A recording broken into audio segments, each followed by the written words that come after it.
बिथांजोना duty दंलाय duty बेसारा हरसे बिथांजोखौ डिउटियाव दोनहैनांगौलाय बिनि सिगां मोनसे आपडेटसो आं दहाय भिडिअ लादों आं भिडिअखौ खुलिगासिनो दङ जोबैनि सिगां मेबि बर'फोरनि गेजेराव बियो फार्स्ट टाइम दां बेनो जाहैबाय बिसिया बा गावनि वाइफआनो गावनि आंगो फिसाय बा हौवाखौहाय जिनाहारिनि दाय बा रेप केस लागायनानै जेलाव सोदों दा बेखौहाय दिनै सावरायनायनि गेजेरजों आदा XNDP मोनबो मेबि जेलनिफ्राय बख'बाय दा बेखौहाय थ्रु भिडिअ कल जोंहा आदा बि राजाया गफुरनिया बिथाङा फोरमायहरदों दा बे खौरांखौहाय आं नोंथांमोननो होगोन आरोना दा बे फुल भिडिअ फैगासिनो दङ बिनि सिगां जोंहा हाग्रामा महिलारि बिथां सारा NLFB फोरखौहाय हरनि समावहाय होस्रांनायखौ दुखु मोनदों होननानै मोनसे फोरमायदों मोनसे स्टेटमेन्टनि गेजेरजों खौरां सोलिगासिनो दं लोगोसे दायो मोनसे खौरांबाव आं फोरमायनाय जोंहा खुवा खुनायनि गोबां खौरां ओंखारगासिनो दङ गोबाङा मिनिदों फान खालामदों ट्रल खालामदों नाथाय खौरांखौ जे मानि थाखाय होदों बेखौ जोंनि मानसिफ्रा बारा इम्पर्टेन्स लायाखै आसामनिया मानो होनब्ला नैबे दानावहाय बिराद खुवा खुगोन नैबे मागो समावहाय आरो खुवा खुगोनखौ मानो फोरमायबाय थादों बार माने जों गारि मटर सालायो नाथाय जों बहुतानो गारि मटर जायफ्रा दङ कारफोर मेनलि फुं मोना समफ्राव थाङो अभार खुवानि थाखाय गोबांथार लामाफ्राव जों एक्सिडेन्ट जानाय जिउ खहा जानायखौ नुनो मोनो जायनि थाखाय नैबे दाजाथों बिनि थाखायसो एलार्ट होनानै फोरमायगासिनो दङ दा दावराव नै माबा फोरमायफैलायबाय खौरां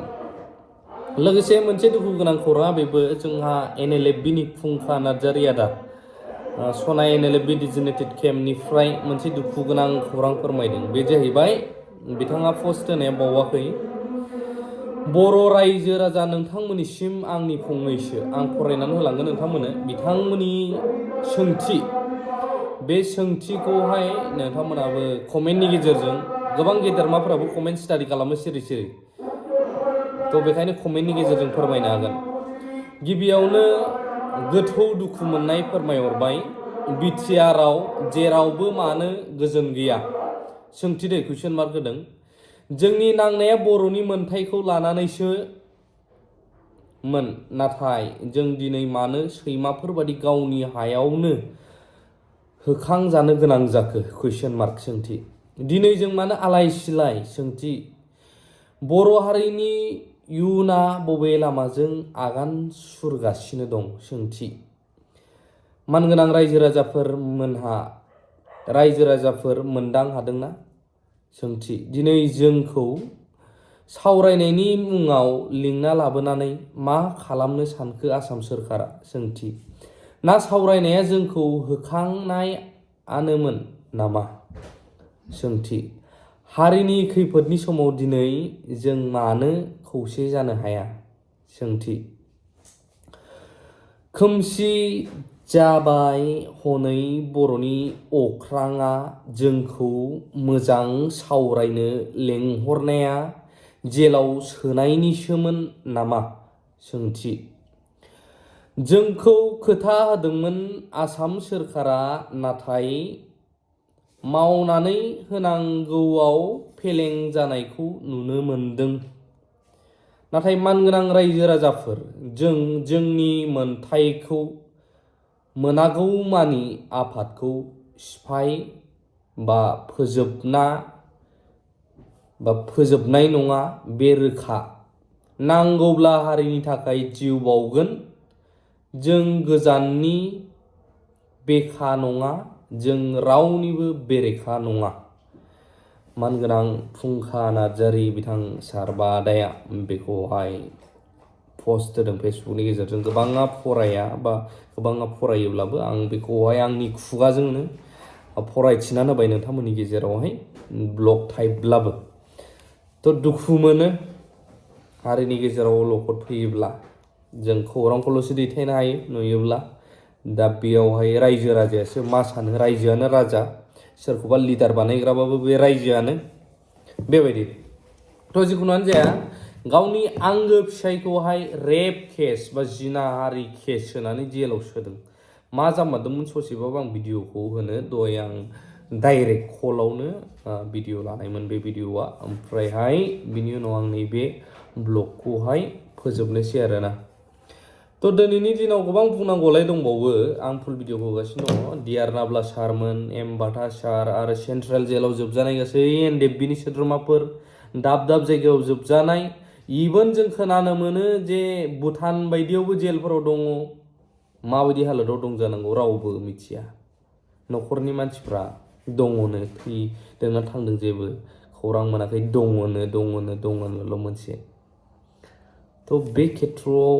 बर' रायजो राजाया गावनिनो सरखार थानानै दिनैबो किसुमान सेक्टरावहाय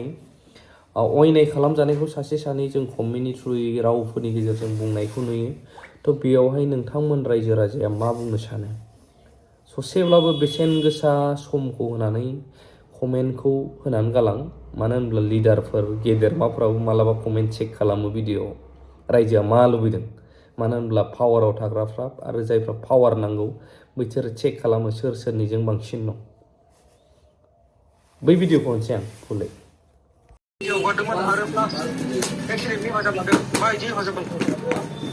आङो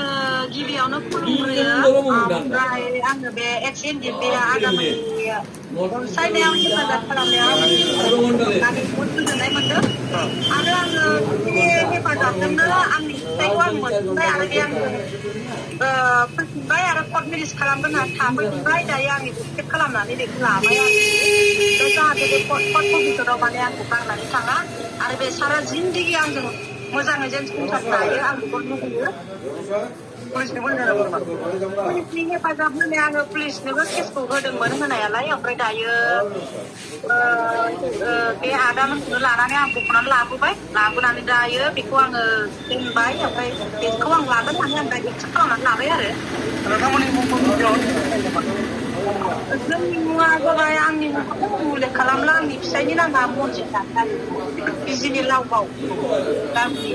ओमफ्राय गिबि जोंनि बर' माहारिनि गेजेराव गावनि हौवाखौ जेनेबा रेप केसाव होनाया जोंनि बर' माहारिनि गेजेराव माने गिबि होनना बुंनो हागोन आरो नाथाय रेप केसाव होदोंमोन। माने जोङो बिदिनो बर'